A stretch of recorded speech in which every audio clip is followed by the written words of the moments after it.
আচ্ছা, আজকে আমার এত সাজগোজের কারণটা কি তোমরা জানো? আজকের দিনটা কিন্তু আমার কাছে খুব স্পেশাল। তার কারণটা কি বলো তো? আজকে ছিল আমার অ্যানিভার্সারি। শুধু অ্যানিভার্সারি না, আজকে ছিল আমার একটা বোনের বিয়ে, মানে একটা জেঠুর মেয়ের বিয়ে ছিল আজকে। তোমাদের সাথে কি কারোর সাথে এরকম হয়েছে যে তোমাদের সেই দিন অ্যানিভার্সারি আবার একটা বিয়েবাড়ির ইনভিটেশনও পেয়ে গেছো? তো দেখো, একটা বিয়েবাড়ির ইনভিটেশন ছিল, তো সেখানেই সেজেগুজে চলে গেছিলাম। আর বিয়েবাড়ি গেছে আর খাওয়া দাওয়া করবো না, সেটা কি হয়? স্ন্যাক্স আইটেম তো আমি খেতে খুবই ভালোবাসি। তোমরা যারা যারা আমার শর্টস ভিডিওগুলো দেখো তাহলে তো জানবেই।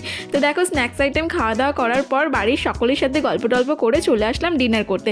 আর আমার এই দুই ভাই বসেছিল আমাদের সাথে ডিনার করতে। ব্যাস, হাসাহাসি আর গল্প করতে করতে তো ডিনারটাও কমপ্লিট করে ফেললাম। আর ডিনারের মেনুতে তো অনেক কিছু ছিল, বিরিয়ানি, মটন কষা, আরও কত কি। বাবারে, জমিয়ে খাওয়া দাওয়া কমপ্লিট করার পর বাড়ি চলে আসলাম। আর বোনের বিয়ে থাকার কারণে তো অ্যানিভার্সারি উপলক্ষে সেরকম কিছুই করা হয়নি, তাই বাড়ি এসে একটা কেক কাটিং করলাম। আচ্ছা, আমার ছোটো মা কাকুও কিন্তু আমাদের সাথে কেক কাটিং করছে। কেন বলো তো? ওদের যে বিয়ে 10 বছর কমপ্লিট হলো তাই।